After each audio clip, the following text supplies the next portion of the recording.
이시오, 우리는 그의 기르시는 백성이니 그의 손의 양이라.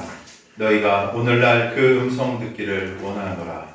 아멘. 우리 다 같이 일어나셔서 나는 예배자입니다. 함께 찬양하시겠습니다.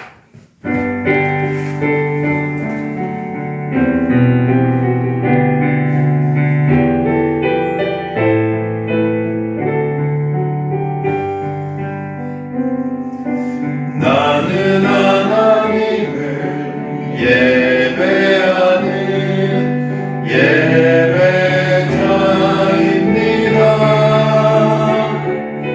내가 서 있는 곳 어디서나 하나님을 예배합니다.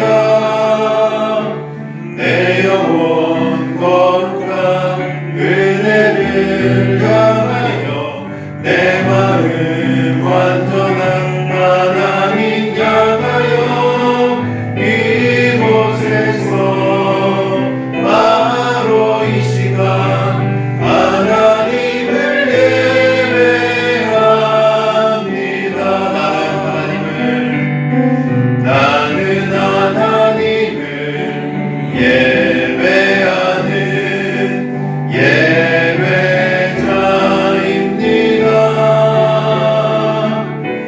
내가 서 있는 곳 어디서나 하나님을 예배합니다. 내 영혼 거룩한 은혜를 향하여 내 마음 완전한 하나님 향하여 이곳에서 바로 이 시간 하나님을 예배함. 내 영혼 거룩한 은혜를 내 영혼 거룩한 은혜를 향하여 내 마음 완전한 하나님 향하여 이곳에서 바로 이 시간 하나님을 예배합니다. 이 시간 우리가 함께 기도하며 주님께 나아가면 좋겠습니다. 살아계신 하나님께서 우리를 이 자리 가운데로 부르심을 믿습니다. 하나님 저희를 지켜주시고 보호하시며 인도하여 주셔서 이 복된 자리, 예배의 자리, 주님을 만나는 은혜의 자리 가운데로 초청하여 주심에 감사드립니다. 우리가 고백하며 한 주간 주 앞에 감사했던 기도 제목들을 시간 주님께 올려드리면 좋겠습니다. 또한 우리 삶을 돌아보면서 한 주간 주 앞에 주의 보좌 앞에 나아감에 있어 우리 삶에 해결해야 될 죄의 문제들, 또한 주 앞에 순종하지 않았던 영역들이 있었다면 이 시간 사유하시는 주의 보혈을 의지하며 주님 거룩한 보혈로 저희를 씻어주시고 정결케 하여 달라고, 그리하여 주의 지성소 가운데로 나아가는 살아있는 예배 오늘 이 자리 가운데 주 앞에 드릴 수 있도록 주님 인도하여 달라고 성령의 충만한 인재를 구하며 이 시간 함께 기도하며 주 앞에 나아가도록 하겠습니다. 사랑이신 아버지 하나님 감사합니다. 저희 삶을 지키시고 보호하시며 인도하시는 주의 선한 은혜가 있었기에 하나님 우리가 이 자리 가운데 주의 부름에 응하여 나와 예배할 수 있게 하여 주심에 감사드립니다.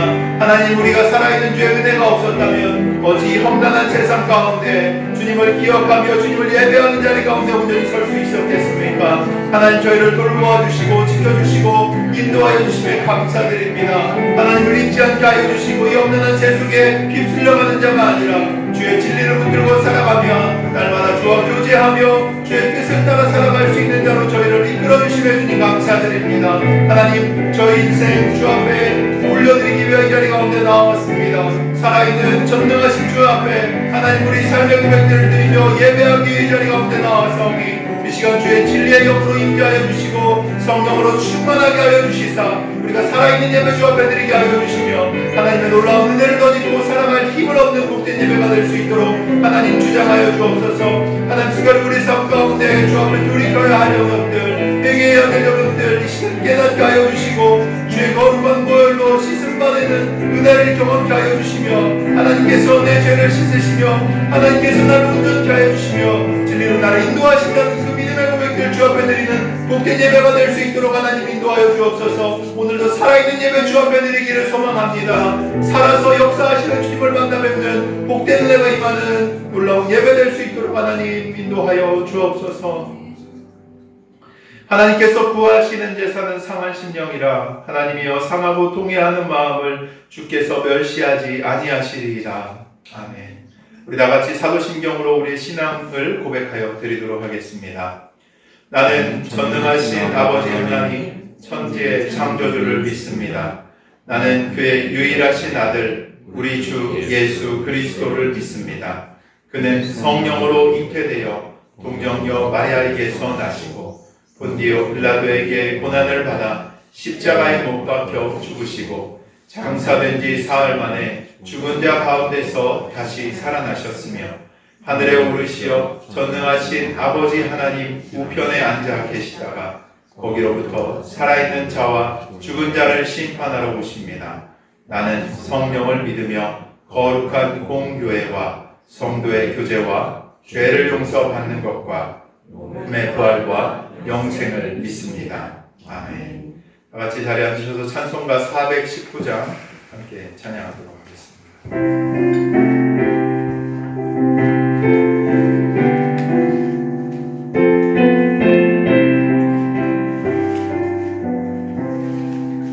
주 날개 민 내가 편안히 쉬네. 안 깊고 비바람 불어쳐도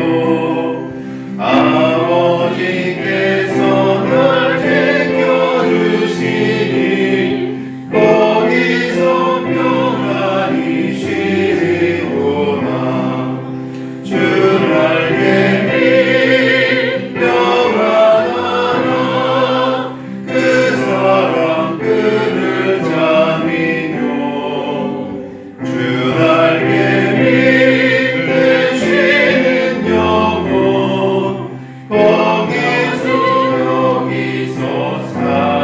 살리. 주 날개 민 나의 피난처되니 거기서 쉬기를 원하노라. 세상이 나를 위로치 못하나 거기서 평화를 누리리라. 주 날개 민 평안하라. 그 사랑 그를 자니며 주 날개 민 내 쉬는 영혼 영원히 거기서 살리. 주 날개 민 참된 기쁨이 있네. 고달픈 세상 길 가는 동안 나복인 수모를 모심을 받고 영원한 안식을 얻으리라. 주 날개 민 평안하라. 그 사랑 그를 자니며 주 날개 민 내 쉬는 영혼 영원히 거기서 살리. 이 시간 노래를 대표해서 이호인 권사님 기도 인도 해주시겠습니다.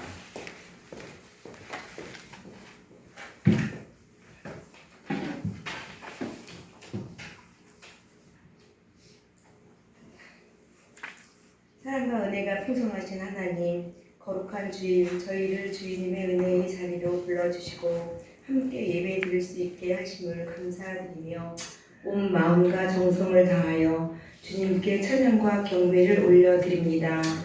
한 주간 분주한 삶 속에서 마음이 교만했던 저희의 연약함을 고백합니다. 우리가 서로 알고 서로의 삶을 공유하며 모인 이 공동체 가운데 하나님의 따뜻한 사랑과 치유하시는 손길이 머물게 하여 주옵소서. 각자의 삶 속에서 지치고 상처 입은 심령들, 말로 다 할 수 없는 무게를 지닌 가정들을 주님 기억해 주시옵고 친히 찾아가 주시고 회복과 위로를 새롭게 하여 주옵소서. 아멘. 물질의 어려움 속에 있는 어려움도 눈에 보이지 않게 매일 버텨야 하는 삶의 자리, 가정 안에서 보이지 않게 남편, 아내, 자녀를 지켜보는 마음들에게 주님 깊은 위로와 힘을 부어 주시옵소서. 지금 이 자리에 함께하지 못한 성도들 주님 기억하여 주시옵고 늘 함께하여 주시고 우리 민들레 교회가 서로에게 힘이 되고 함께 기도하고 사랑과 위로가 되는 따뜻한 믿음의 가정이 되게 하시어 다시 용기 내어 함께 예배드릴 수 있게 있는 날을 허락하여 주시옵소서. 작지만 진실한 사랑으로 서로를 세워가는 공동체가 되게 하옵소서. 무엇보다 우리들 안에 늘 주님의 마음이 흐르게 하시고 기도와 사랑과 섬김이 살아있는 교회 되게 하옵소서. 우리의 삶이 작은 예배가 되어 주님을 높이는 삶이 되게 하옵소서. 오늘 드려지는 예배 가운데 하나님 홀로 영광 받으시고 말씀을 전하시는 목사님께도 성령의 기름 부으심으로 충만케 하셔서 우리가 말씀을 통해 다시 살아나는 은혜를 경험하게 하옵소서. 말씀을 사모하는 마음으로 듣는 성도들의 마음을 열어주시고 진리의 말씀을 듣게 하시고 큰 은혜를 받는 시간이 되게 하여 주옵소서. 교회 곳곳에서 묵묵히 헌신하시는 손길들을 축복하여 주시고 삶의 자리마다 주님의 평안과 회복의 은혜를 채워주시옵소서.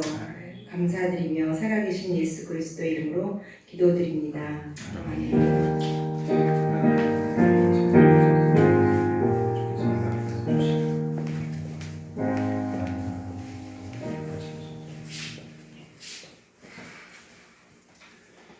네, 반갑습니다. 우리 좌우에 있는 분들과 먼저 좀 인사할까요?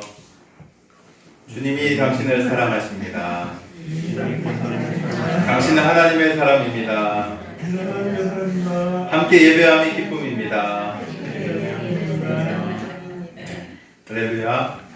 우리가 주님 앞에서 함께 예배하는 것이 기쁘고 감사한 일인 줄로 믿습니다. 지난 한 주간 말씀 암송하셨던 그 암송해 보는 시간입니다. 어디 말씀이었죠? 에베소서 2장 8절에서 9절 말씀. 제가 들어오려고 하는데 막 열심히 암송하시더라고요. 좋은 태도입니다. 그래서 잊지 않고 계속해서 말씀을 가까이 암송하면 좋겠는데 지난주 말씀 너희는 이렇게 시작하죠. 눈 감고 함께 암송해 보도록 하겠습니다. 시작. 너희는 그 은혜에 의하여 믿음으로 말미암아 구원을 받았으니 이것은 너희에게서 난 것이 아니요 하나님의 선물이라. 행위에서 난 것이 아니니 이는 누구든지 자랑하지 못하게 함이라. 에베소서 2장 8절 9절 말씀. 아멘. 네, 날마다 말씀을 가까이 하는 우리 민들레교회 성도님들 되시기를 축복합니다. 네, 교회 소식 전하겠습니다. 이번 5월달은 교회에서 이제 가정의 달로 보통 지냅니다. 그래서 우리가 하나님이 원하시는 가정을 이루며 사는 것, 참 가치 있고 뜻이 있는 일이라고 믿는데요.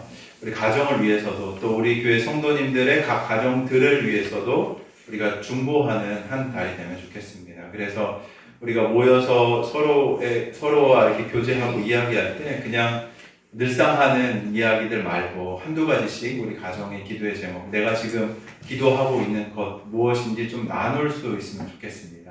그래서 그것들을 기억하고 또 특별히 한 달 가정을 위해서, 특별히 우리 각 성도님들의 가정들을 위해서 중보하는 한 달로 남은 시간들을 좀 가져가면 좋을 것 같습니다.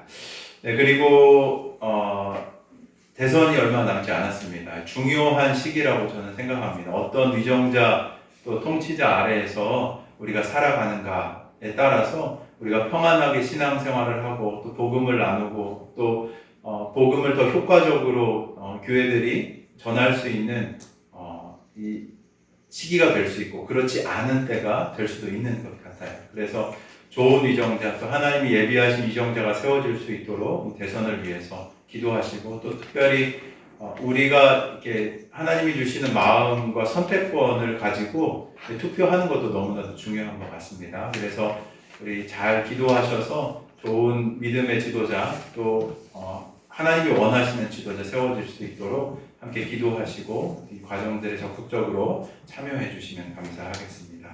나라와 민족을 위해서 특별히 우리 주보에 나와 있는 선교사님들 계시죠? 김다니엘 선교사님, 또 하대원 선교사님, 또 제가 사역하고 있는 사단법기 가운데 통해서 하나님의 선한 사역들을 계속 꾸준하게 이어져 갈 수 있도록 또 나타날 수 있도록 함께 중보해 주시면 감사하겠습니다.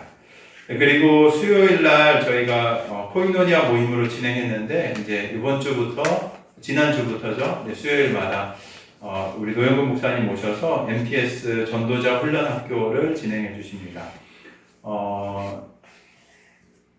한 주 중간 하나님의 말씀을 듣고 또 우리가 공동체로 또 리더로서 세워져 가는 일들은 참 중요한 것 같아요. 그래서 이 시간 꼭 잊지 마시고 함께 오셔서 말씀 듣고 또 우리가 믿음으로 신앙으로 세워지는 일들이 우리 교회 가운데 있기를 축복합니다.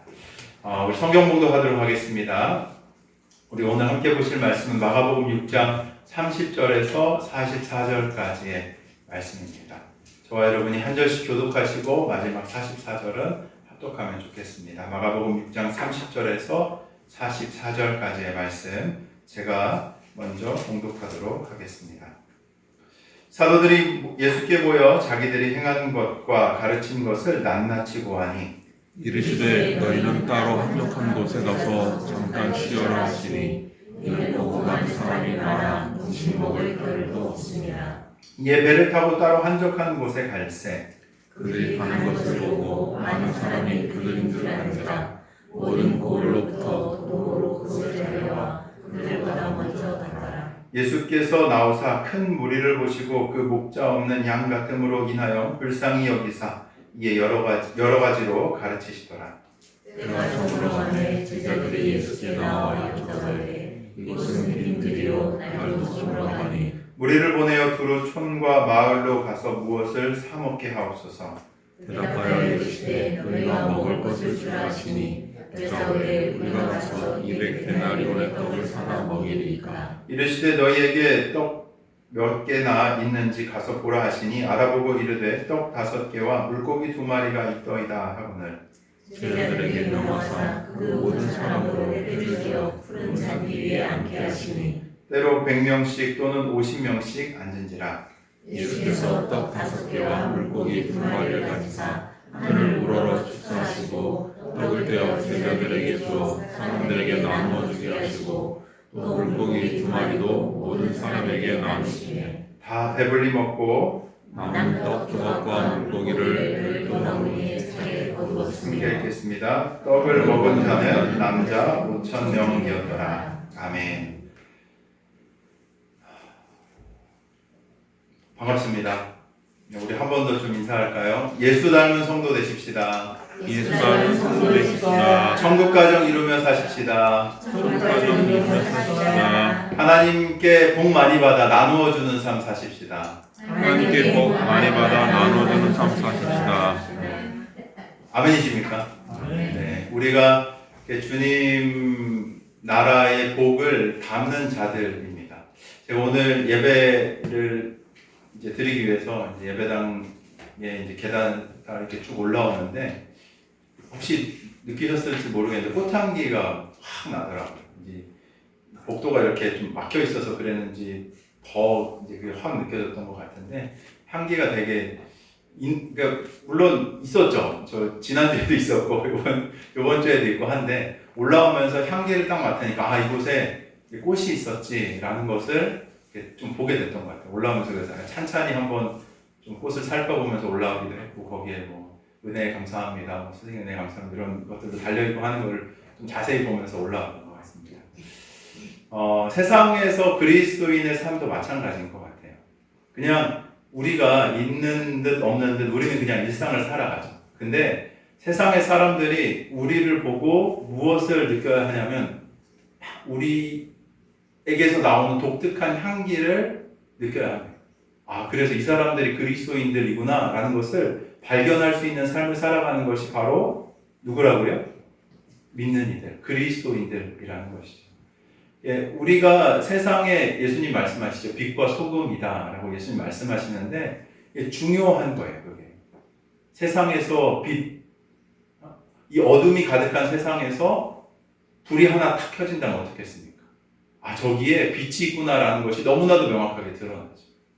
이 맛없는 세상, 자신의 욕망과 욕구로 가득 찬 이 세상에서 누군가가 다른 맛을 낸다면, 누군가가 정말 이게 사람 사는 거야, 이게 하나님이 원하시는 삶이야 라는 맛을 낸다면 어떻겠습니까? 대번에 아는 거예요. 아, 저게 진짜 우리가 추구해야 될 삶이구나. 저게 진짜 사람 사는 맛이구나 라는 것을 알게 된다는 것이죠. 그리스도인이 바로 이런 삶으로 부름받은 자들인 줄로 믿으시길 바랍니다. 저와 여러분이 이런 삶을 살아내야 하는 거죠. 우리가 일상을 살아가면서 그냥 그저 그런 삶으로 부름받은 자들이 아니라 매 순간 하나님의 빛을 드러내며 주의 선한 빛을 비추이며 또한 맛없는 이 땅에 자신의 욕망만으로 가득한 이 땅에 하나님의 맛을 내는 자, 하나님이 어떻게 우리를 살아가라고 말씀하신 것을 드러내는 자로 저와 여러분들이 살아가시길 주의 이름으로 축원합니다. 매일마다, 매 순간마다 하나님께서 우리를 이 놀라운 은혜 가운데로 초청하신 것을 경험하며 살아가시길 축복합니다. 지난주 우리가 말씀을 살펴보았을 때 어떤 말씀 살펴보았죠? 다 까먹으셨나요? 네, 저도 맨날 이걸 준비해야 돼서 말씀을 보니까 생생한데 지난주 어떤 말씀 우리가 함께 좀 살펴봤죠?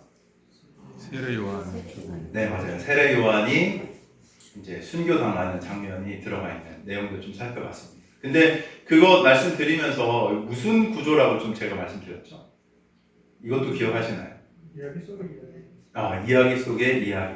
그죠? 이 샌드위치처럼 이 중간에, 그러니까 13절하고 오늘 본문을 딱 이어서 읽으면 전혀 위험함이 없어요. 그냥 쭉 읽혀지는 본문이에요. 근데 굳이 그 중간에 이 세례 요한이 순교당한 내용이 기록되어져 있다라고 말씀을 드렸습니다. 그게 또 이 샌드위치 구조다라고 말씀을 드렸죠.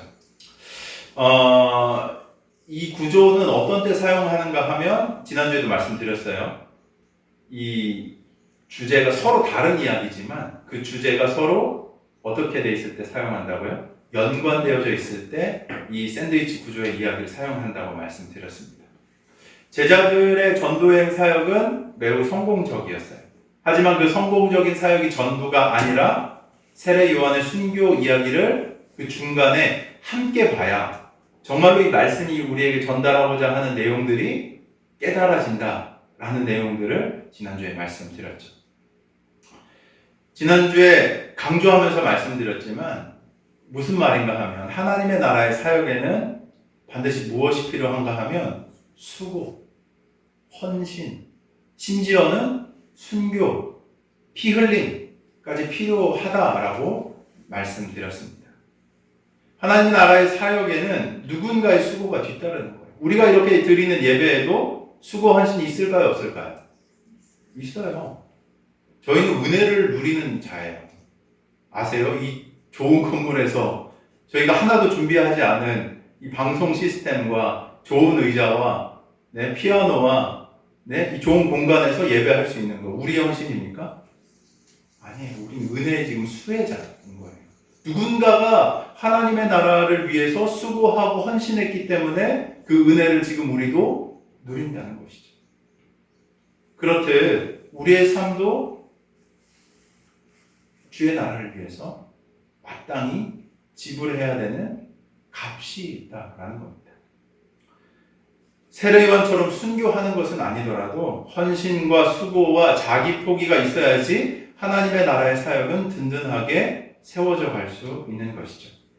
하나님 나라의 확장은, 이 나라의 사역은 기본적으로 내려놓음이라는 중요한 결단을 우리에게 요구해요. 예수님 하신 말씀 기억하십니까? 예수님이 누구든지 나를 따라오려거든 뭐라고 얘기하시죠?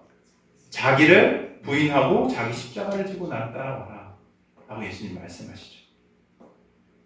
이 말인즉슨 제가 서두에서도 말씀드렸지만 하나님의 나라의 백성으로 살기 위해서는 우리 자신의 자기중심적인 삶을 포기하면서 따라와야 된다라고 예수님 말씀하시는 거예요.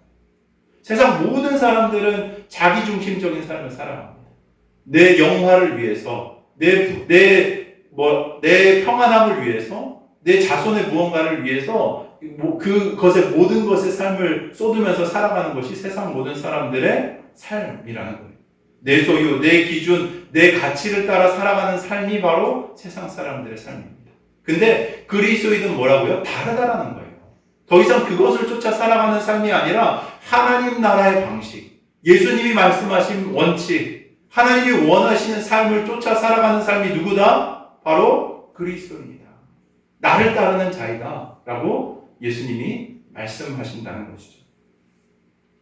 하나님 나라의 원리와 가치를 위해서 내 것을 포기하는 거예요. 내 기준을 포기하는 겁니다.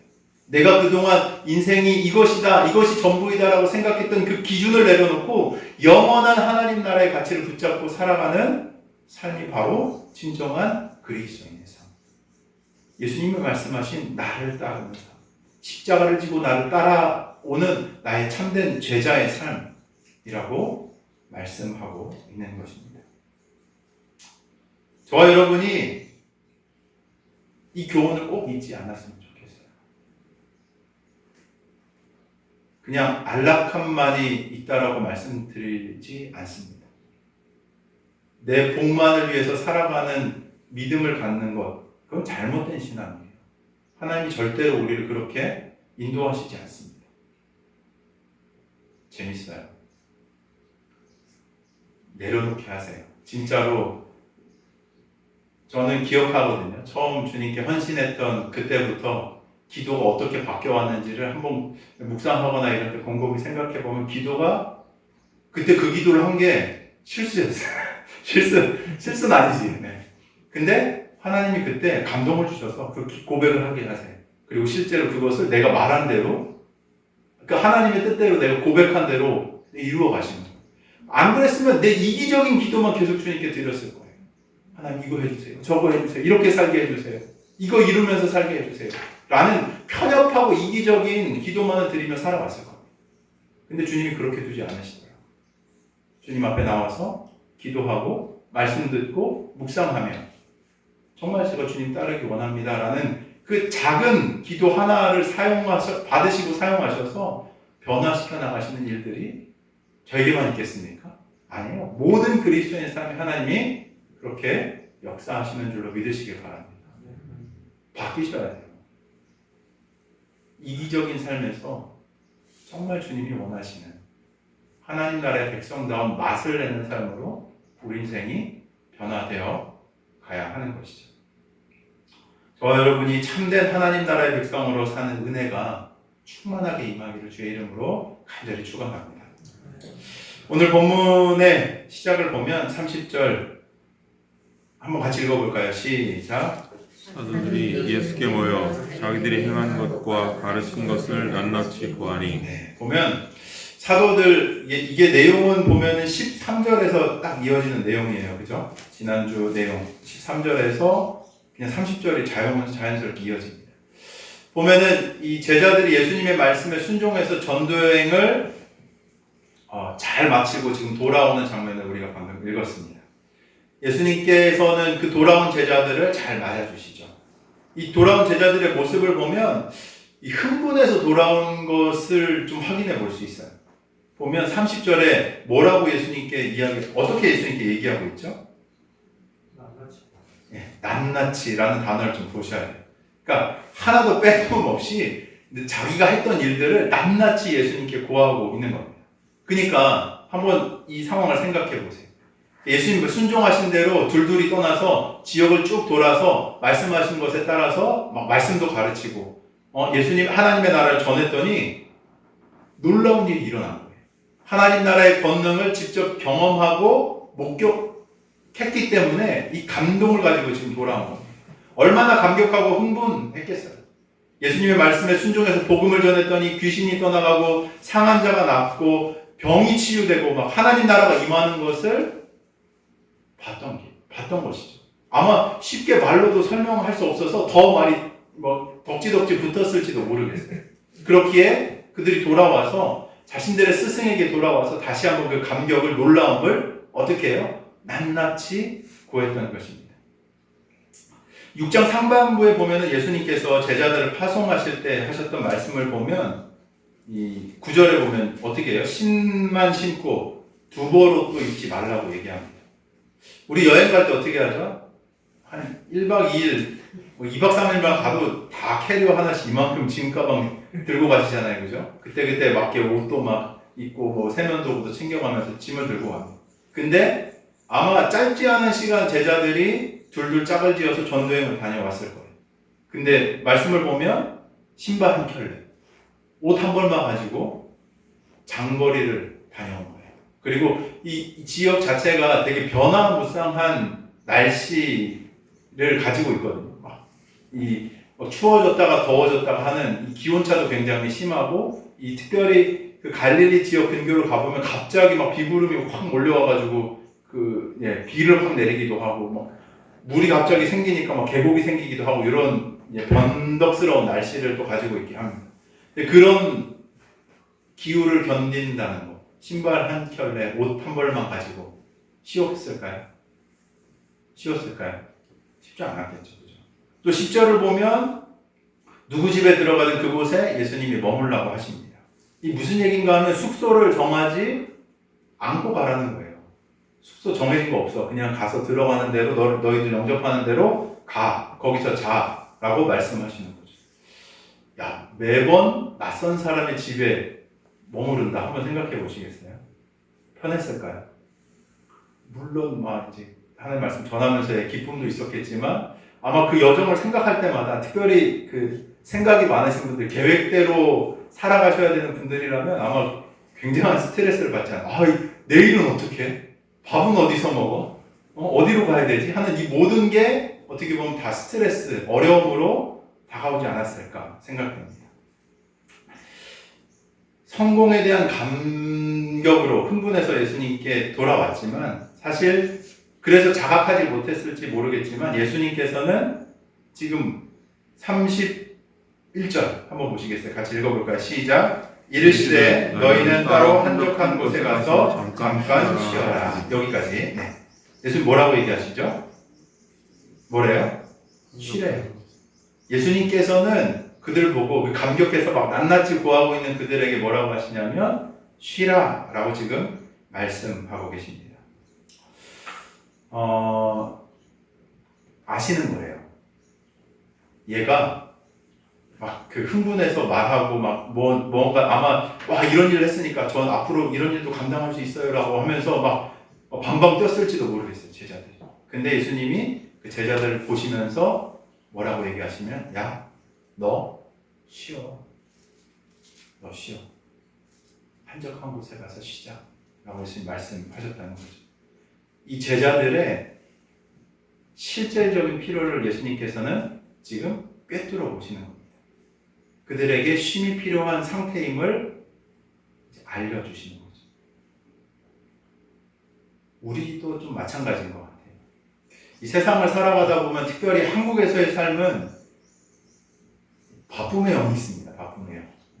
제가 더 많이 요즘 느끼고 있는 것 같은데, 제가 그 몇 년 동안 미국에서 이제 유학 생활을 좀 했거든요. 이제 공부하면서 이제 학위 받기 위해서 이제 갔는데, 한국 오자마자 느낀 게 있어요.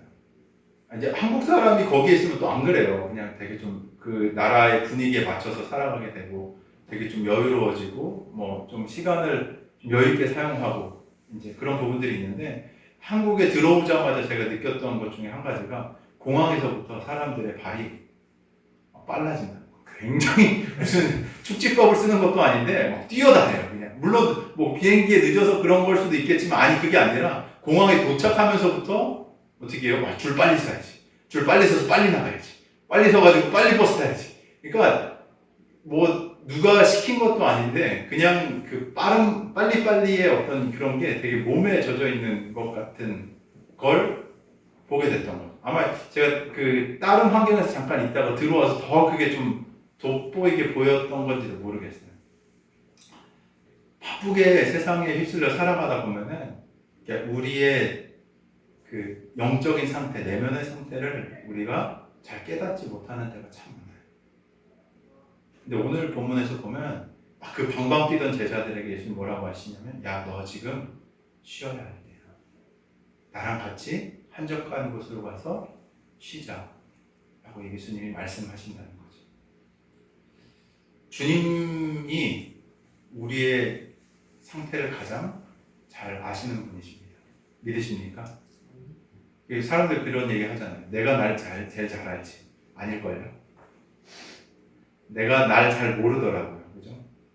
그냥 분위기에 휩쓸려서, 상황에 휩쓸려서, 그냥 일에 휩쓸려서 살아가다 보면은 어떻게 사는지도 모르게 이렇게 넘어가는 시간들이 참 많은 것 같습니다.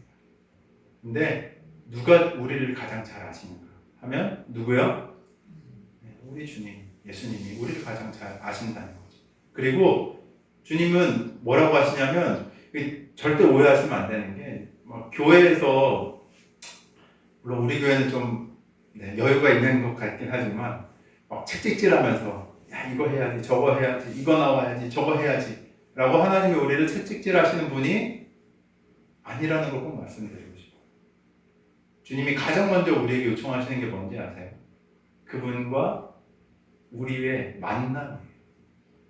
만남. 주님을 일로서 만나는 게 아니에요. 물론 예배의 중요한 자리에 우리가 나오는 것은 필수적입니다.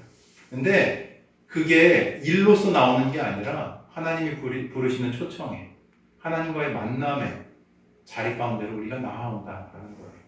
예배는 행위가 아니에요. 우리가 드리는 것, 주님과의 만남의 시간, 주님이 우리를 부르시는 자리, 그런 거죠. 그래서 주님이 우리를 먼저 부르세요. 만남의 자리. 그리고 우리의 영적인 상태가 어떠한지를 주님께서 말씀하신다는 것이죠. 여러분, 주님의 음성 들으신 지 얼마나 되셨습니까? 날마다 듣고 계신가요? 날마다 그분과 동행하고 계십니까? 아니세요? 아멘 하셔야 되는데 아멘 아무도 안 하시네. 네. 날마다 주님과 동행하고 계십니까? 네. 주님 우리 안에 계시잖아요. 근데 우리 안에 계신 주님이 말씀하실 수 있도록 여러분이 무엇을 내어드려야 하는가? 시간을 내어드려야 돼요. 공간을 내어드려야 돼요. 하나님의 말씀 앞으로 나아가서 머무르는 그 때를 주님께 드려야 하는 거예요. 아까 처음에 세례 요한의 이 헌신과 수고 말씀드렸지만, 내 생각대로 살면요, 내 원하는 시간대로, 시간조차도 내 마음대로 쓰는 거예요. 하나님 뭘 요청하시냐면, 뭘 내놓으라고요? 시간이요. 당신을 만날 그 시간, 그 묵상의 시간, 기도할 시간, 하나님이 그것을 우리에게 요청하신다는 거예요. 여러분, 주의 말씀에 순종하시기를 축복합니다. 아침마다 우리 날마다 주의 음성 들으면서 살아가는 자들이 돼야 돼요. 아침마다 묵상할 때마다 하나님, 이 말씀을 통해서 저에게 깨닫게 하시고자 하는 것이 무엇입니까? 하나님, 저에게 말씀하시고자 하는 것이 무엇입니까? 제가 듣기 원합니다. 주님 말씀하시는 분이신 줄 아는데 제가 주의 뜻을 담는 자가 되길 소망합니다. 라고 기도한다면 주님께서 응답 안 하시겠습니까?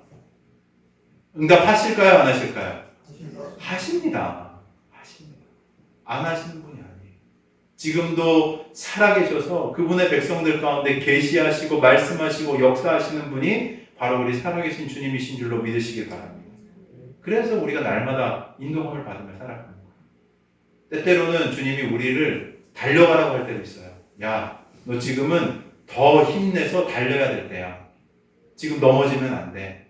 왜냐하면 이때는 달려야 하는 시기이기 때문에 내가 너를 알기에 이때는 더 열심을 가지고 달려가야 할 때야 라고 말씀하실 수도 있어요. 또 어떤 때는 누구누구야, 지금은 잠시 나와 시간을 가지자. 나와 함께 내 말을 듣고 내 음성 가운데서 쉼을 얻자 라고 주님이 말씀하실 수도 있다는 거죠. 너무나도 중요해요.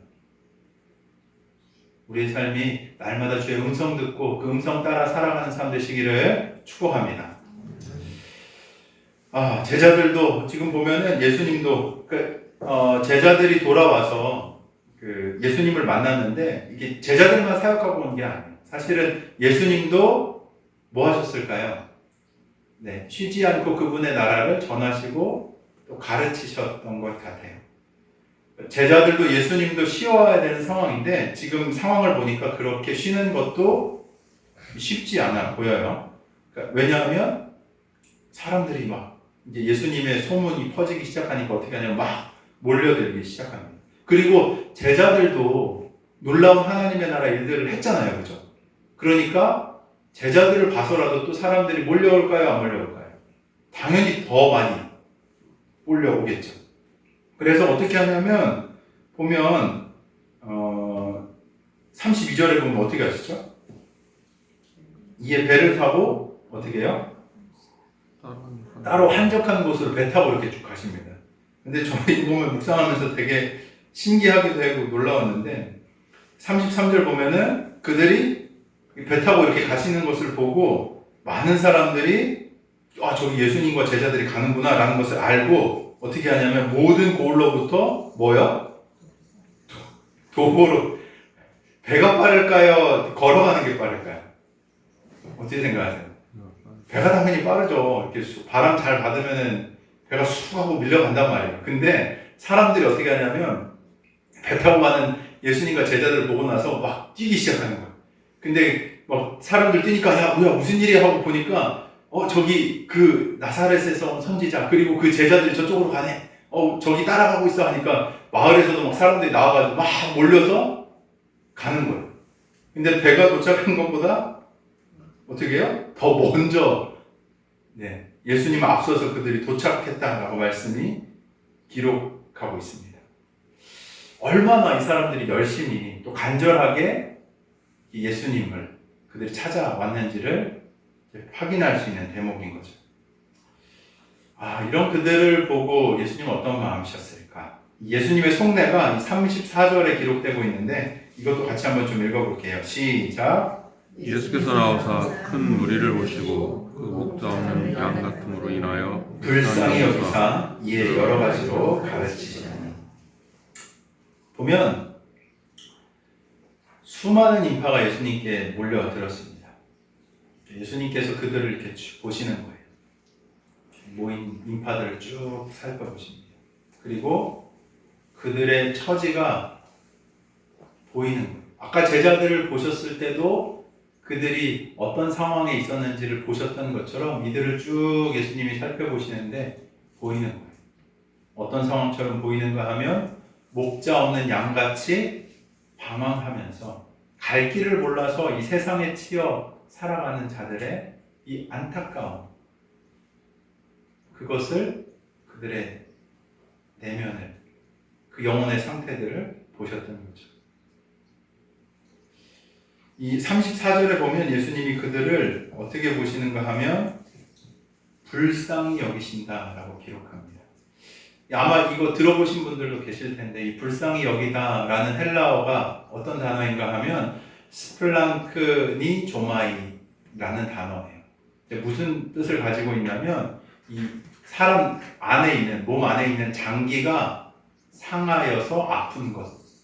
그러니까 막 장에 탈이 나가지고 장에 막 뭐 어떤 병이 나서 아픈 것처럼 그 아픈 것을 뜻할 때 이런 걸 사용합니다. 그러니까 그런 깊은 곳에서 우러나오는 이 동정심, 그 연민 같은 거, 그런 아픔을 동반한 연민과 동정심을 뜻할 때 이 단어를 사용하는 거죠. 예수님께서는 그 모인 자들, 자기를 보기 위해서 막 온 마을에서 뛰어온 사람들을 보시면서 내면 깊숙이 저려오는 가슴 앓고 고통과 비슷한 그 긍휼로서 그들을 바라보셨던 거죠.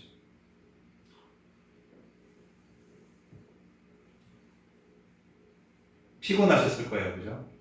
한적한 곳에 가서 쉬자라고 해서 배 타고 떠난 건데, 근데 그것을 넘어서서 목자를 잃은 그들을 향한 긍휼과 사랑, 영적으로 방황하는 백성들에 대한 안타까움으로 이 모인 궁중들을 예수님께서 바라보신 것이죠. 일반적으로 저도 그래요. 지치거나 피곤하면 어떻습니까?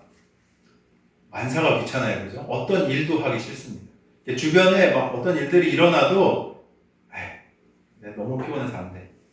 야, 이거는 그냥 패스. 하는 게, 지나쳐 버리는 게 우리네들의 어떻게 보면 일반적인 반응인 거죠. 지쳐있는 사람들에게 호의를 바라는 것도 어려운 일입니다. 근데 오늘 말씀에서 보면 예수님은 어떤 분이신가 하면 그런 분이 아니라는 거예요. 어떤 때라도 자신들의 백성의 목마름이 무엇인지를 아시며 그들을 긍휼로, 자비로, 사랑으로 바라보시는 분이 바로 누구이시다? 예수님이시다 라고 말씀이 이야기하고 있는 것이죠. 예수님의 돌봄은 그냥 그 연민을 가지는 것으로만 그치지 않습니다. 안타까워하시는 것으로 그치는 게 아니라 그들을 어떻게 하시냐면 이제 가르치시기 시작해요. 방황하는 영혼들에게 무엇이 참 길인지, 어떻게 사는 게 하나님이 우리에게 원하시는 삶인지를 가르치시기 시작하는 거죠. 그리고 그들을 치유하고 회복하시는 일들을 행하십니다. 이거 근데 사실 구약에 예견된 일이었어요. 요 내용, 그 자체가. 에스겔서 34장 11절에서 14절 말씀을 보면 나중에 한번 찾아보세요. 제가 읽어드릴게요. 에스겔서 34장 11절에서 14절을 보면 이렇게 기록되어 있어요.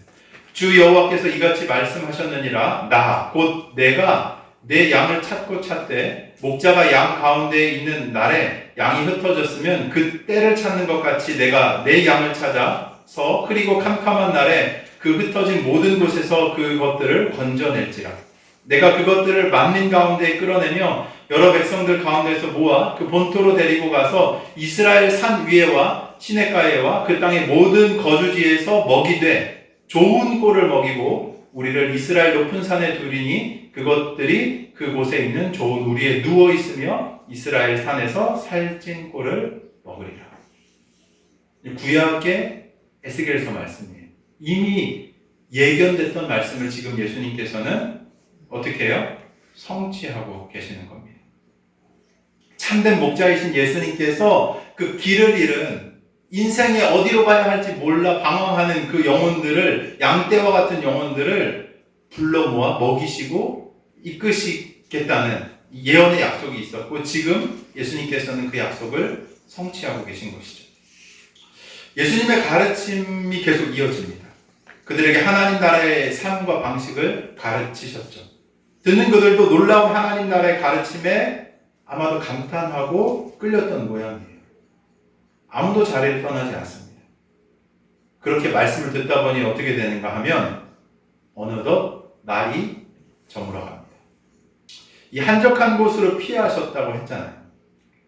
그 한적한 곳으로 피하신 예수님을 그 사람들이 쫓아갔기 때문에 그 인파가 모여있는 곳은 어떤 곳일까요?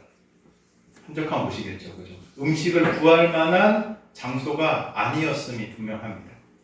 그렇기에 지금 이 상황을 딱 돌아가는 판도를 보니까 제자들이 예수님께 요청하죠.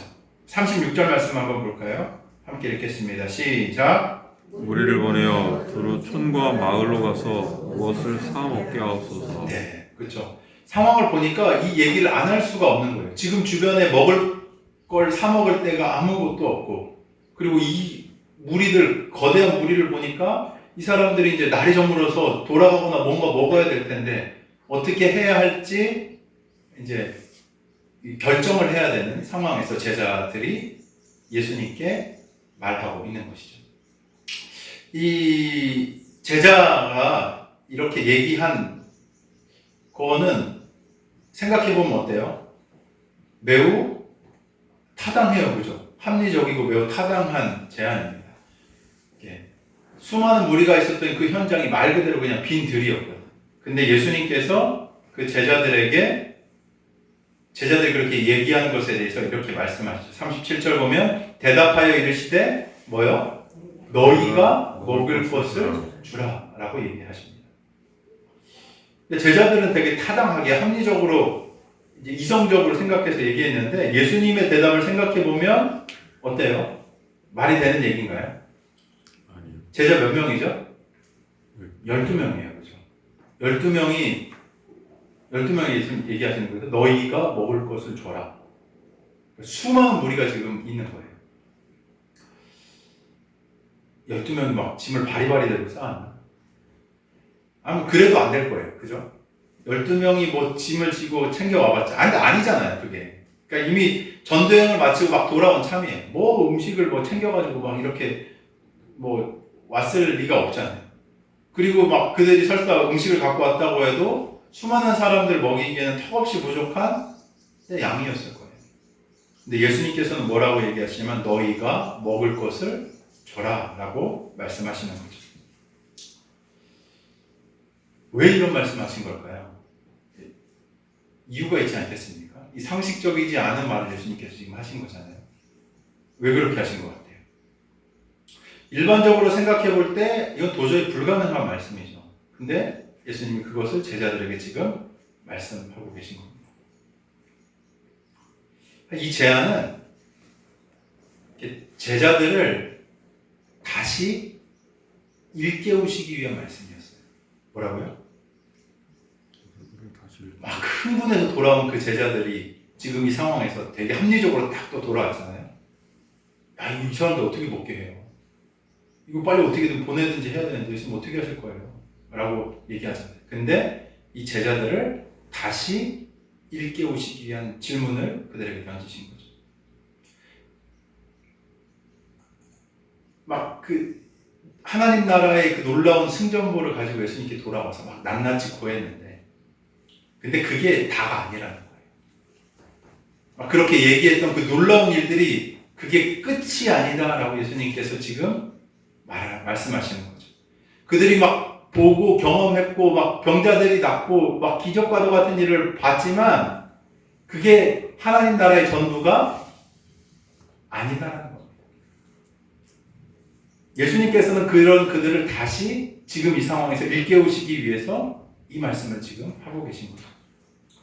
셈이 빠른 제자, 그 흥미로운 건 요 지금 오늘 보시는 본문이 무슨 본문이라고 보통 얘기하죠? 뭐죠? 무슨 사건이라고 얘기하죠? 오병이요. 요거는 복음서 마태, 마가, 누가, 요한복음 모든 복음서에 다 기록된 유일한 아마 이 제자들에게 굉장히 크게 막 각인이 되어 있는 사건이었던 것 같아요. 복음서를 보면 어떤 이야기는 어디에만 들어가 있고 어떤 이야기는 뭐 어디만 나오고 뭐 이렇게 돼 있거든요. 근데 이 오병이어의 기적의 이야기는 마태, 마가, 누가, 요한복음 모두에 기록되어 있는 유일한 사건이거든요. 아마 굉장히 이때의 사건이 또렷하고 명확하게 제자들의 뇌리에 이제 박혀 있었던 것 같아요. 보면은 그래서 이제 좀 찾아볼 수 있는데 이 셈이 빠른 제자 한 명 이렇게 얘기하죠. 보면은 37절에 보면 여짜오되 우리가 가서 200데나리온의 떡을 사서 먹이리까? 라고 얘기하잖아요. 딱 봐도 이게 뭐 집사님, 홍수님 보시면 딱 답이 나올지 모르겠는데 식수를 딱 봐도 이게 딱 답이 나오는 거예요. 딱 이 정도 하면 되겠다라고 수가 딱 나오는 거죠. 근데 이 사람 누군가 하면 요한복음을 보면 빌립이라고 기록하고 있어요. 빌립. 굉장히 머리가 좋은 사람이에요. 딱 파악할 줄 아는 눈도 있고. 아마 요 얘기를 하고 있는 거죠. 빌립이. 예수님 이 사람을 빌립이 이렇게 얘기하는 거죠. 이 사람들을 먹이기 위해서는 최소한 200데나리온의 돈이 필요합니다. 지금 우리 그 정도 돈도 없을 뿐만 아니라 이 돈이 있다고 한들 이 근처에서 음식을 살 만한 곳도 없는데 어떻게 하라는 말씀일까요? 라고 반문하고 있는 거죠. 200데나리온 하면은 한 성인이 한 8개월 정도 쉬지 않고 8개월 정도 꾸준하게 일하면 모을 수 있는 굉장히 적지 않은 재정입니다. 큰 재정입니다. 한 2천만 원, 지금으로 치면 한 2, 3천만 원 되지 않을까? 이제 생각을 하는데 적지 않은 재정 딱 봐도 나오는 거죠. 예수님께서 이 빌립의 질문을 받으신 후에 다시 제자들에게 말씀하시죠. 뭐라고 얘기하시냐면 너희에게 떡 몇 개가 있는지 가서 봐라 라고 질문하십니다. 지시하시죠. 다시 돌아서 제자들이 돌고 나서 와서 보니까 뭐냐면 떡 5개와 물고기 2마리밖에 없다고 예수님께 보고를 해요. 요한복음에서 보면은 이 떡은 무슨 떡인가 하면 보리떡이었어요. 그리고 그걸 가지고 있는 게 누구였다고 얘기하는가 하면 아이. 네, 쬐끼매난 아이. 떡 5개, 뭐 요만한 뭉치떡, 보리떡으로 뭉쳐놓은 조그만한 떡 5개, 물고기 2마리. 아이 거죠, 아이 거. 아마 이 작은 아이가 먹을 식사 정도, 도시락 정도 되지 않았을까. 막 그렇게 뛰어가는 와중에서도 자기 아마 엄마가 이 아이의 것을 어떻게든 뭐 챙겨와서 그것이 그 자리에 있었는지 모르겠어요. 근데 지금 이 자리에 모인 건 엄청난 사람들이란 말이죠. 무리예요, 무리. 보리떡 5개, 물고기 2마리. 비교해보면 거의 그거는 그냥 없는 거예요. 한 명 아이가 먹어도 뭐 족할지 않을지 모르는 되게 보잘것없는 거죠. 없는 거나 마찬가지죠. 그걸 발견해봐요. 그리고 예수님 뭐 하시냐면 무리를 어떻게 하시죠? 때를 치면 안 주나? 무리를 앉게 하시고 어떻게 하시냐면 그 음식을 들어서 축사하십니다. 근데 제가 이 본문을 묵상하면서 또 하나 좀 흥미롭게 봤던 것이 이 사복음서를 제가 다 비교하면서 봤거든요. 유일하게 여기에서만 마가복음에서만 그 39절에 좀 다른 내용 기록돼요. 39절 한번 읽어볼까요? 시작. 제자들에게 명하사 그 모든 사람으로 때를 지어 푸른 잔디 위에 앉게 하시니. 네, 보면은 때를 지어서 이제 50명 또는 100명씩 때를 지어서 사람들 앉게 하시는데 특별히 다른 데도 나중에 찾아보시면 좀 보시겠지만 여기에만 기록된 굳이 안 넣어도 될 것 같지만 넣어놓은 내용이 있어요. 뭐냐면 때를 지어 어디에 앉게 하셨다고요?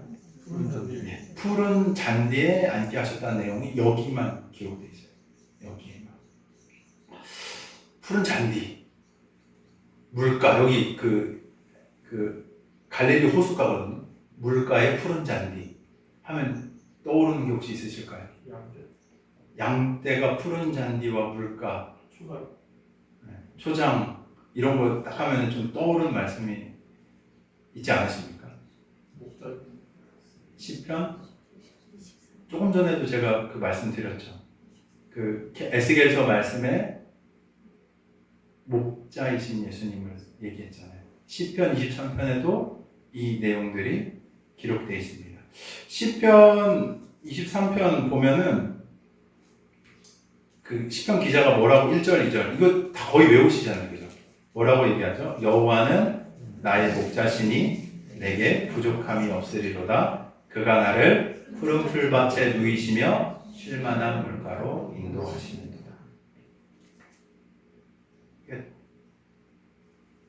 예수님이 지금 보이고 계시는 거예요. 어떻게 보면 이 구약의 또 시편의 말씀도 성취하고 계시는 거예요. 방황하는 영혼들을 먹이시는 목자이심을 이제 보여주시는 거죠. 그리고 또 묵상하다 보니까 50명, 100명 정도 단위로 이렇게 사람들 둘러 모아 앉게 하잖아요. 이런 모양으로 이스라엘 백성들이 모여서 함께 먹었던 일이 어디에 있었을까? 어디쯤에 있었을까요? 과거에 그런 적이 있었거든요. 출애굽했을 때.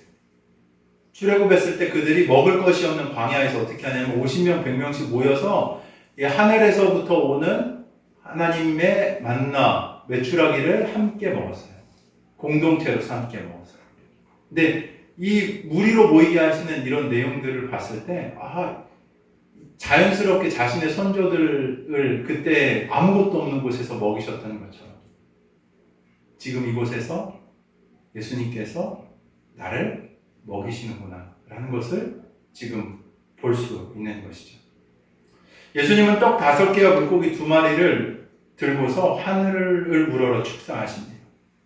그리고 이거는 언제 하냐면 보통 유대인들이 가정에서 보면 아버지가 이런 걸 해요.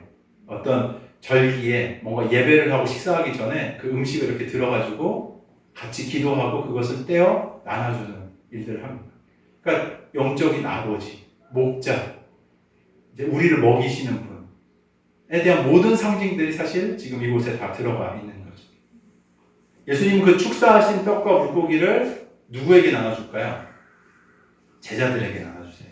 그리고 이걸 가지고 사람들에게 가서 나누어 주어라 라고 말씀하십니다. 그때 제자들은 물론이고 그 자리에 있었던 어떤 사람들도 상상할 수 없는 기적이 일어납니다. 떡을 나누고 나눠도 어떻게 해요? 줄어들지가 않아요. 물고기를 떼어주고 떼어줘도 어떻게 해요? 줄어들지가 않아요. 그 모였던 수많은 무리들이 모든 사람들이 배부르게 먹는 일들이 나타납니다. 이 배불리 먹었다라는 원어를 또 살펴봤는데 이 코르타조라는 단어가 쓰여지거든요. 이건 뭐냐면 충분히 만족했다. 부족함이 없다. 라는 의미를 가지고 있는 단어인 것이죠. 시편 23편이 또 떠오르더라고요. 여호와는 나의 목자시니 내게 부족함이 없으리라. 이 말씀의 성취를 지금 이 자리에서 예수님께서 보여주시는 거죠. 43절 한번 보시면 몇 바구니를 거두었대요? 네. 남은 떡 조각과 물고기가 12바구니에 차게 거두었다라고 말씀합니다. 12바구니, 이것도 뭔가 있어 보이지 않습니까? 12지파, 12제자, 12바구니. 뭐예요? 하나님 나라의 백성. 새로운 나라. 새로운 하나님의 나라를 보여주는 숫자, 하나님의 백성들을 보여주는 숫자가 바로 이 12이라는 거죠. 특별히 누가 이 바구니를 거두어요 지금? 제자들이 거둬요. 하나님 나라를 이 전도여행을 다녀오면서 먼저 맛보고 그 나라를 전했던 제자들이 이 바구니를 거두면서 어땠을까요? 이 바구니를 내가 분명히 떡 5개와 물고기 2마리를 예수님 들고 기도하시는 거 봤는데 지금 이 바구니를 거두면서 어떤 심정이었겠어요? 얼마나 놀라웠겠습니까? 자기가 막 다니면서 말씀을 전하고 순종하면서 해서 막 귀신들 떠나고 병 나는 것도 놀라웠는데 그것보다 야 이런 게 가능하다고 이런 일이 있다고 더 큰 하나님의 나라의 놀라움 영광을 제자들이 그 자리에서 맛봤던 것이죠. 내가 제자로서 이 나라의 영광에 참여한다는 것이 어떤 것인지를 제자들이 그 바구니를 거두면서 느끼지 않았겠습니까? 와, 이런 놀라운 일이 있구나. 이런 것이 우리 주님에게는 가능하구나. 라는 것을 제자들이 가장 먼저 봤던 것이죠. 이 44절을 보면 떡을 먹은 남자가 몇 명이래요? 5,000명입니다. 아마 잘 아실 겁니다. 유대인들은 그 성인 남자만 사람으로 쳐가지고 숫자를 셌거든요. 뭐 제가 여성을 비하하거나 뭐 그런 게 아니고, 네, 근데 문화가 그랬어요. 아이들도 안 셌습니다. 근데 성인 남자가 5,000명이라고 치면은 대략 아무리 적게 잡아도 뭐 10,000명, 15,000명, 뭐 한 2만 명까지도 뭐 넘지 않았을까요? 마을에서 막 사람들이 달려나와서 함께 모여. 그 수많은 사람들을 먹이신 거죠. 이 기적은 지금 바구니를 들고 거두고 있는 제자들을 어떻게 하냐면 새롭게 합니다. 자신이 본 것, 그죠? 내가 직접 한 거잖아요. 복음을 전하고 하나님 나라를 전했어. 그러면서 막 귀신이 떠나가는 걸 봤어. 근데 이 자신이 본 것으로 한계 지었던 하나님 나라에 대한 개념을 예수님께서는 어떻게 하시냐면 지금 새롭게 하시는 거예요. 갱신하시는 거예요. 계속해서 그 나라의 놀라운 광대함, 영광을 제자들에게 보이시면서 그들을 지금 인도해 가시는 거죠. 저는 저희에게도 이런 일들이 있어야 될 줄 믿습니다. 하나님 나라의 영광, 하나님 나라의 놀라움, 하나님 나라의 광대함.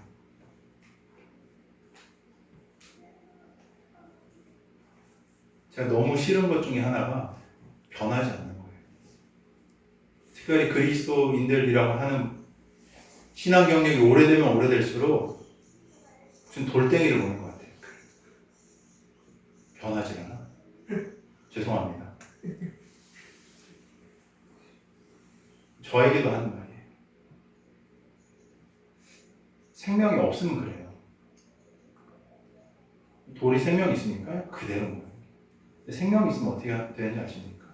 성장하고 자라가요. 물론 뭐 풍파가 있고 어려움이 찾아와서 뭐 꺾이거나 그럴 수도 있지만 무언가의 변화가 계속 일어난다. 그리스도인 안에는 생명이 있어야 합니다. 계속해서 자라가야 돼요. 내가 이전에 알았던 것으로 한계 짓고 하나님 나라를 그렇게 바라보고 예수님을 그렇게 인지하고 살아가는 그 비참함에서 벗어나야 돼요. 예수님은 지금 그게 아니다라고 지금 얘기하시는 거예요. 네가 아는 예수? 그거 다 아닐걸? 제자들의 틀을 깨시는 것처럼 우리의 틀을 깨시기 원하시는 주의 마음이 그 가운데 있는 겁니다. 여러분, 주님 놀라운 분이세요. 주님 지금도 역사하시는 분이십니다. 살아계셔서 이 땅을 통치하시는 분이세요. 우리가 그런 주님을 안다면 주님을 닮아서 우리는 변화하고 성장하고 자라갈 수밖에 없는 거예요. 이전의 구습에 매여 사는 자가 아니라 새로운 존재로서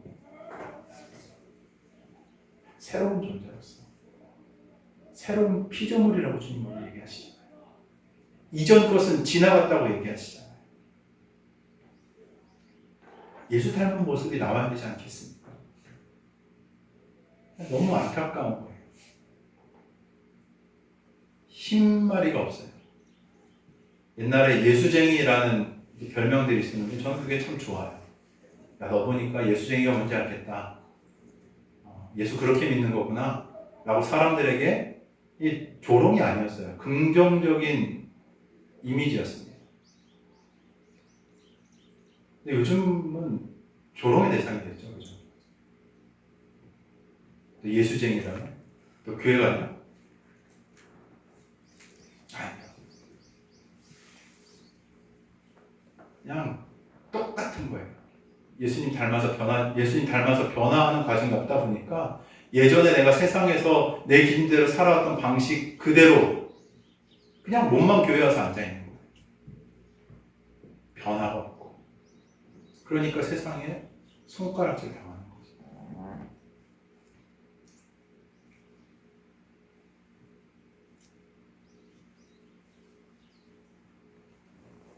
저는 우리 주님께서는 틀을 깨시는 분이라고 믿습니다. 예전에 구습에서 내 죄된 자아에 묶여 살아가는 존재에서 하나님 그 틀을 깨세요. 너는 새로운 피조물이야. 내 자녀야. 내 형상이야. 내 백성이야. 내 소유야.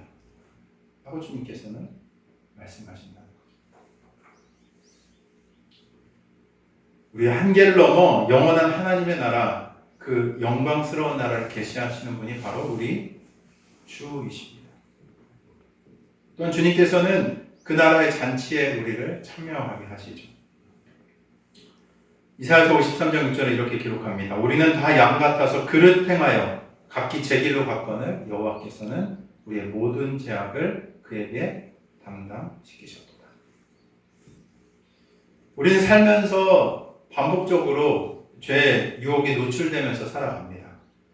뭐 때때로 승리하기도 하지만 또 많이 넘어지고 실패하기도 하죠. 그럴 때 우리는 이 말씀을 기억해야 돼요. 우리의 죄악을 담당하여 우리를 깨끗하게 하여 주신 주님을 그 순간 그때 바라봐야 하는 겁니다. 주님이 오늘 그 모인 자들을 어떻게 보셨죠? 긍휼하게 보셨어요. 긍휼하게.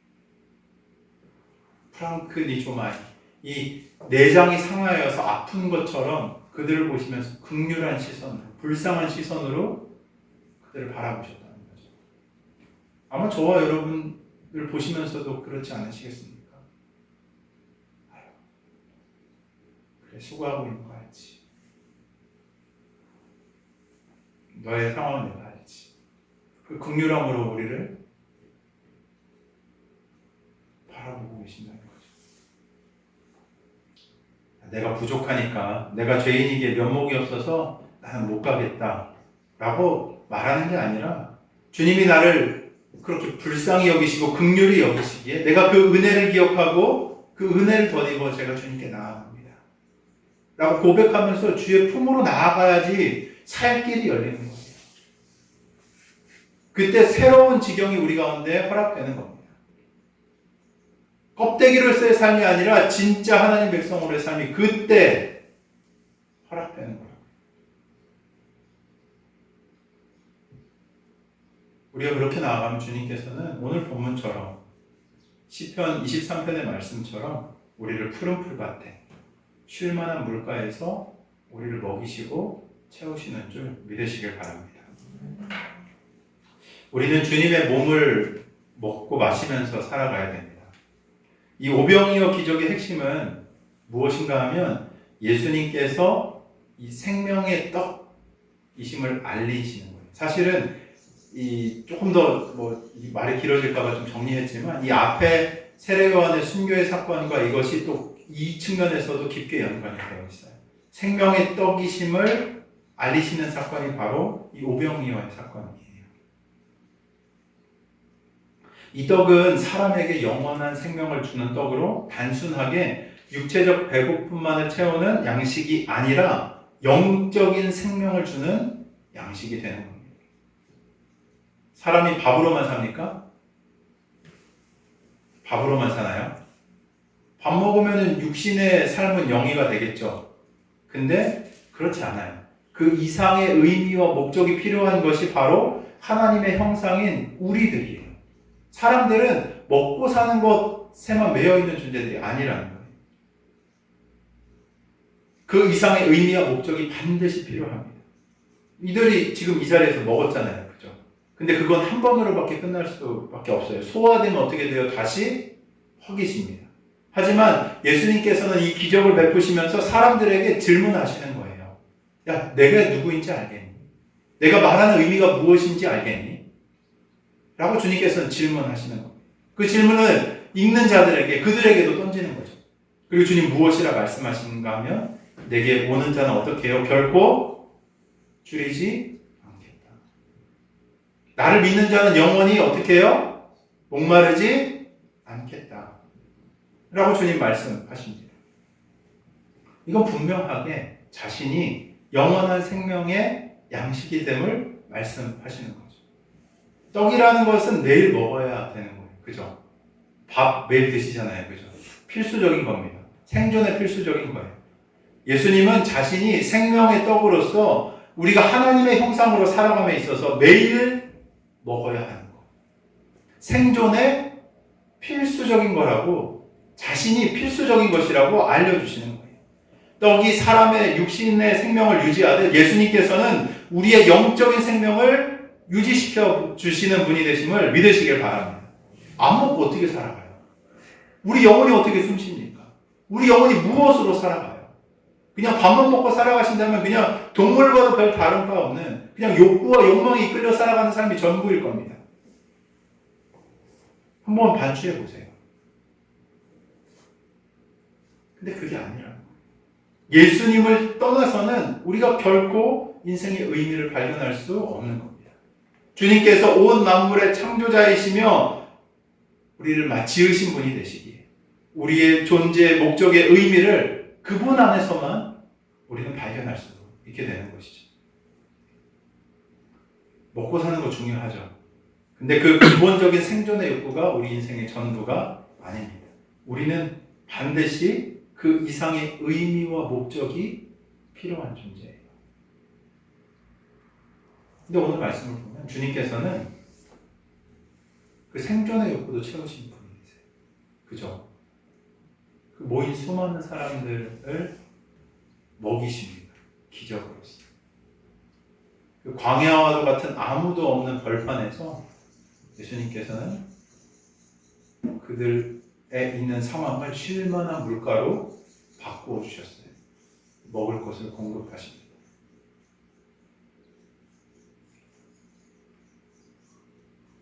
주님 그런 분이세요. 근데 한 가지 더 꼭 말씀드리고 있는 것은 우리의 기도도 신앙의 삶도 그냥 보이는 그죠? 육신의 떡 보여지는 것 그것만을 위해서 우리가 주님께 간구하고 있다면 중요한 것을 우리가 놓치고 있다는 거예요. 그게 다가 아니라는 겁니다. 주님께서는 영원한 그분의 나라, 우리의 본질이 무엇인지를 일깨워 주시기 위해서 오셨는데 우리가 그 보여지는 육신의 떡에만 시선에 팔려서 이 말씀에도 동일하게 나와 있는 거예요. 나중에 자기 몸을 찢어서 주시거든요. 제자들에게 이것은 내 몸이다 먹어라 라고 얘기하십니다. 그것에 담겨있는 영적인 의미들을 주님은 지금 보여주고 계시는 것이죠. 우리가 먹은 음식이 몸 안에서 분해가 되어서 생명을 유지하듯이 생명의 떡이신 예수님을 믿고 내 안에 모시면 그분의 임재로, 그분의 말씀으로 우리 안에 그 참된 생명이 거하게 되는 거예요. 그것으로 우리가 영적인 여정을 살아가게 되는 것이죠. 저는 우리 민들레교회 성도님들이 잘 사셨으면 좋겠어요.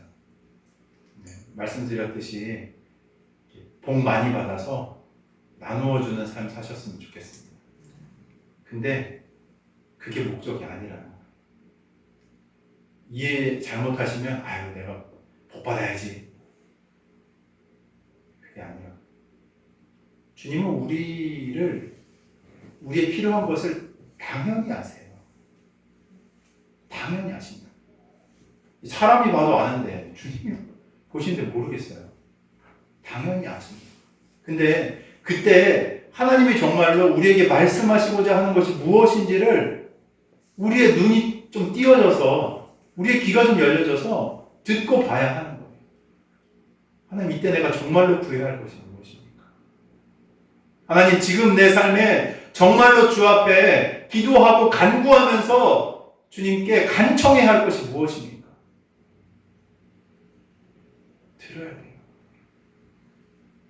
봐야 돼요.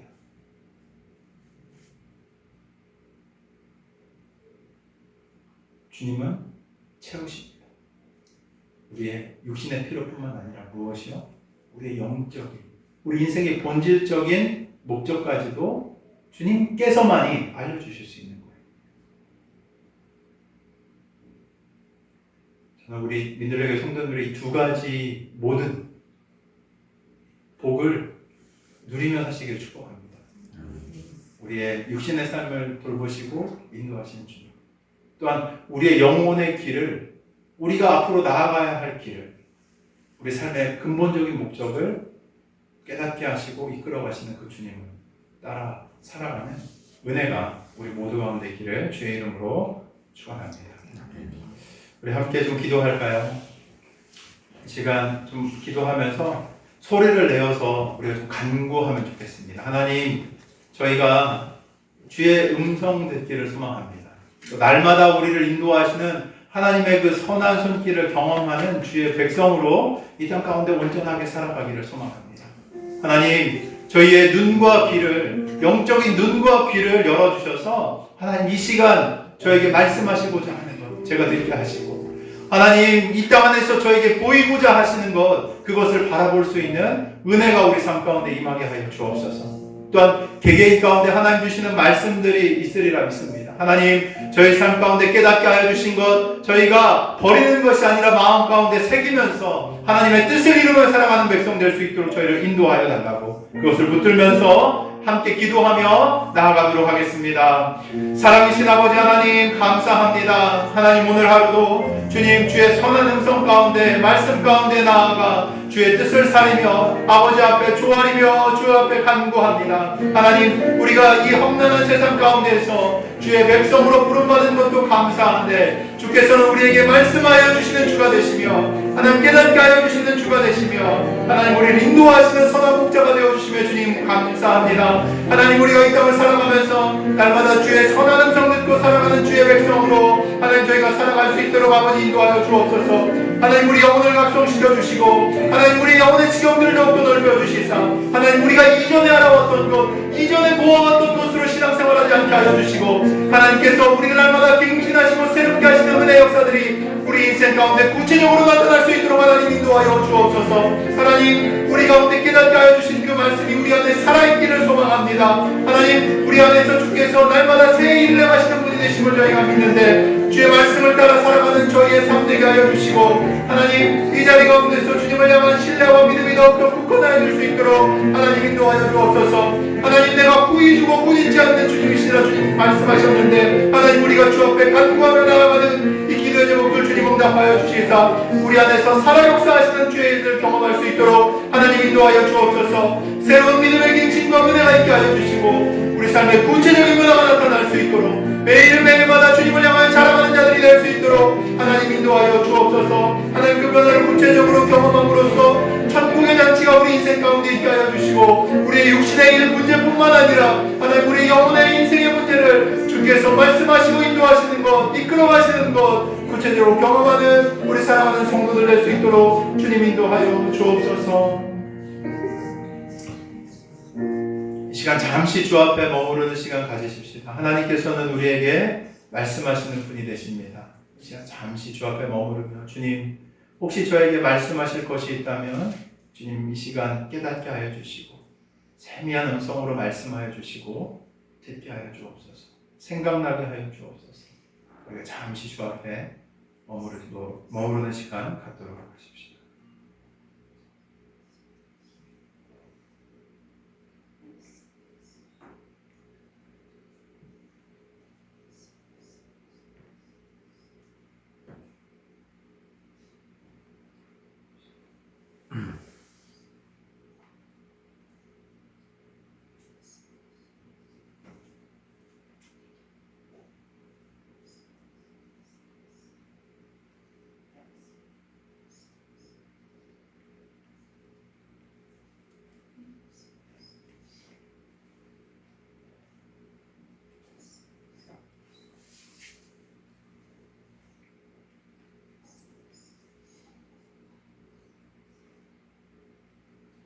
우리를 사랑하시는 주님, 오늘도 주님의 은혜와 사랑 안에서 부족한 삶, 모자란 삶 인도하여 주시네 감사드립니다. 주님께서 떡 5개와 물고기 2마리로 무리를 먹이신 놀라운 기적의 말씀들을 함께 살펴보았습니다. 주님은 부족하고 적은 것에도 하늘을 우러러 축사하시고 감사함으로 받으셨습니다. 우리에게 있는 작은 것도 무시하지 않으시고 긍휼히 보시어 오히려 그것을 통해 놀라운 역사를 이루어 가시는 주님의 능력에 감사드립니다. 주님, 주께서는 하늘에서 내려온 참된 생명의 양식이심을 저희가 인정하고 고백합니다. 육신의 배고픔을 채우는 양식을 넘어 우리 영혼의 궁극적인 갈망을 채우시는 분이 바로 우리 살아계신 주님이심을 저희가 믿고 고백합니다. 우리가 주의 말씀 안에 있을 때 결코 줄이지 않고 목마르지 않게 하신다는 그 약속을 저희가 이 시간 붙잡습니다. 매일매일 우리가 주님을 찾고 보고 만나게 하여 주시고 주님의 크신 은혜와 사랑 가운데 살아가는 주의 백성들에게 인도하여 주옵소서. 주님, 우리를 천국 잔치에 초대해 주심에 감사드립니다. 세상 그 어떤 잔치보다 풍성하고 영원한 기쁨이 있는 곳이 바로 우리 주님이 허락하시는 이 천국의 자리, 천국의 잔치임을 저희가 믿습니다. 우리는 부족하고 합당하지 않지만 주님께서 먼저 우리를 불러주셨기에 이 자리 가운데 나아갈 수 있음에 감사드립니다. 이 땅에서 계속하여 주님의 나라 누리며 사는 자들이 되게 하여 주시고 그 나라를 삶으로 증거하며 그 나라의 향기를 퍼뜨리며 그 나라의 맛을 내는 백성으로 살게 하여 주옵소서. 감사드리며 사랑이신 예수님의 이름으로 기도 올려 드립니다. 우리 다 같이 일어나셔서 찬송가 180장 찬양하시면서 예물 봉헌하여 드리겠습니다.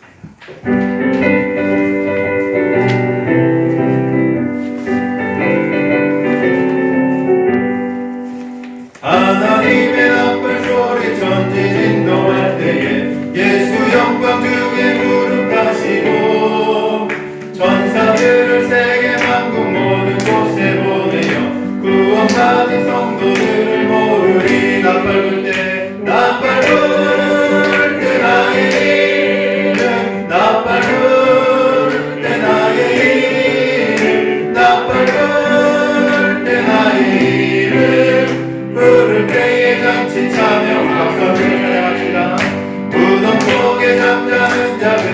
구하시로다 영화로운 부활 승리 얻으리 주가 택한 모든 성도 구름 타고 올라가 공중에서 주의 얼굴 배우리 나 밟을 때 나의 이름 나 밟을 때 나의 이름 나 밟을 때 나의 이름 부를 때에 잔치 참여하겠네 주님 다시 오실 날을 기대할 수 없으니 항상 기도와 함께여 있소서 기도로 모든 앞에 주실 거라서 그때까지 참고 기다리려네 나 밟을 때 나의 이름 나 밟을 때 나의 이름 나 밟을 때 나의 이름 부를 때에 같이 참여하기 나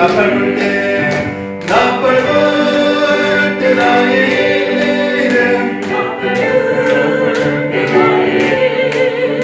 나 밟을 때 나의 이름 부를 때에 같이 참여하겠네.